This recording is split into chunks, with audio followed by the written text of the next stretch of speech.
Halo para subscriber di video ini, selamat datang dan selamat menonton ya. Kali ini tuh aku mau bahas titik temu Ratu Adil dalam memilih perjodohan. Seringkali kita itu memilih jodoh yang sembarangan.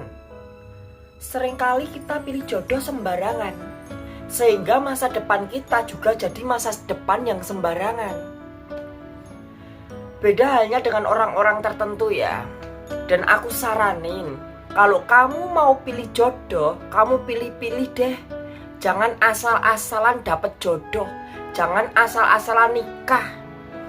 Jangan sampai kamu rugi ke belakangnya, jangan sampai kamu menyesal gitu.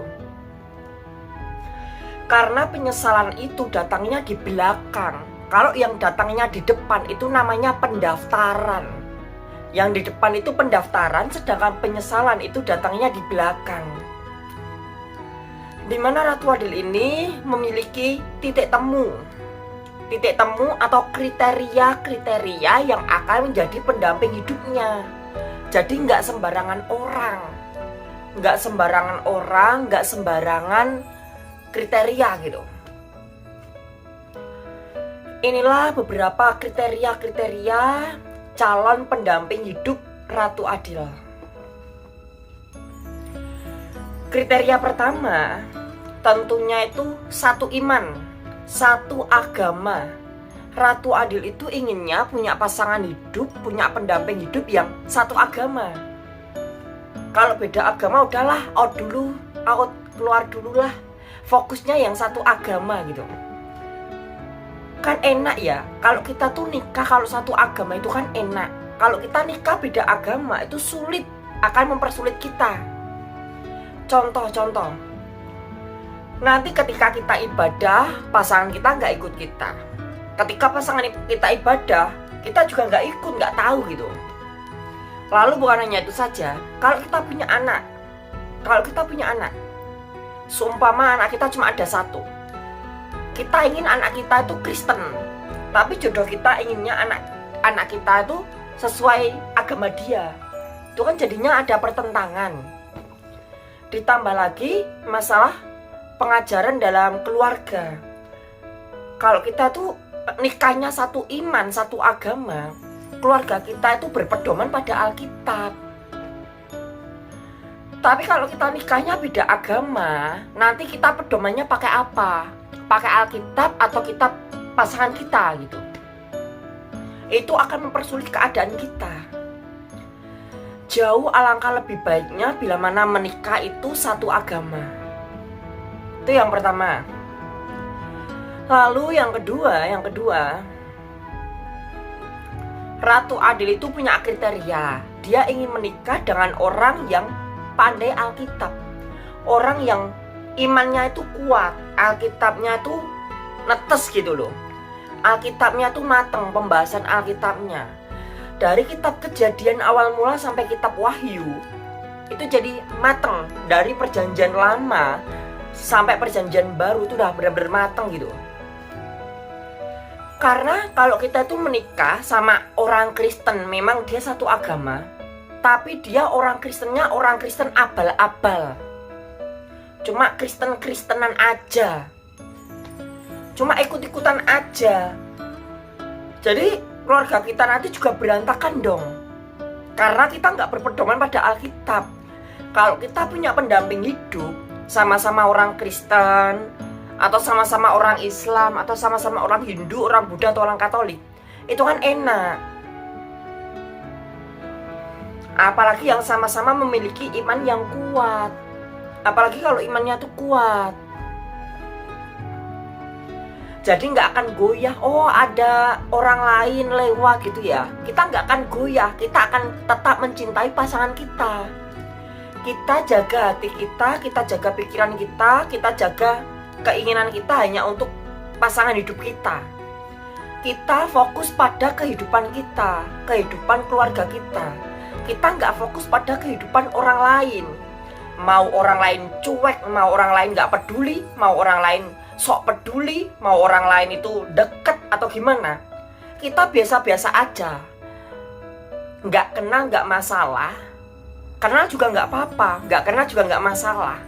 Itu hidup kamu, bukan hidup aku gitu loh. Hidup aku udah bahagia gitu.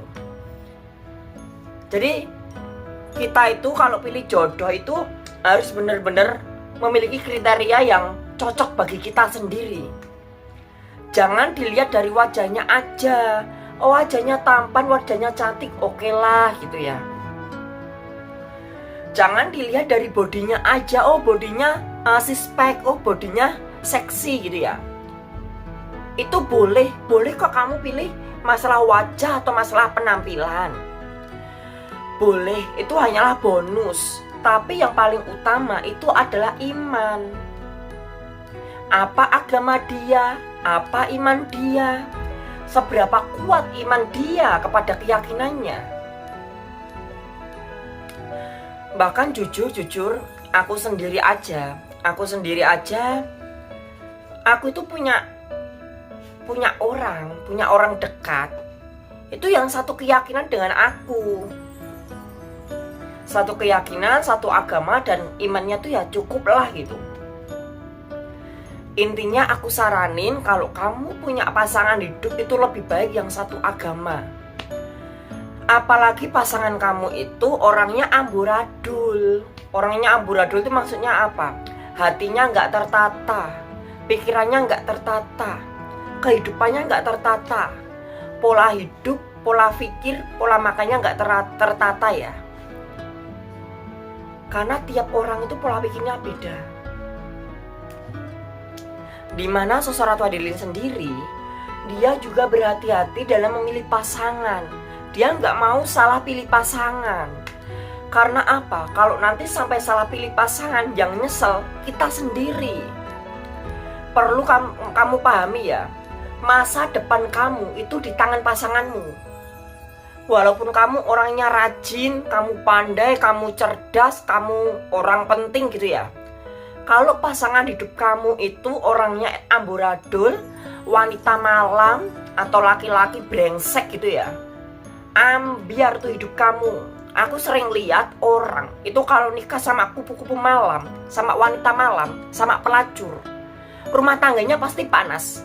Setiap hari pasti panas. Kalau enggak, akhir-akhirnya cerai. Karena apa? Hidupnya dia hidup di dalam kehitaman, dia hidup di dalam dunia hitam. Dan aku seringkali juga lihat seorang wanita kalau dia menikah sama laki-laki brengsek, orangnya kasar, kata-katanya menyakitkan, kata-katanya kotor, dia pemarah. Akhirnya apa? Wanita itu tersiksa. Wanita itu tersiksa bersama suaminya. Kita boleh berhubungan seksual, kita boleh berhubungan intim kalau sudah menikah. Kita boleh melakukan itu semua kalau masalah hubungan seksual. Tapi untuk menjaga keharmonisan, kita juga harus tahu diri. Ratu Adil itu fokus pada dirinya sendiri. Dia nggak fokus pada hidup orang lain. Itulah kilasan video kali ini. Hati-hati dalam memilih pasangan hidup. Jangan lupa klik like dan subscribe video ini.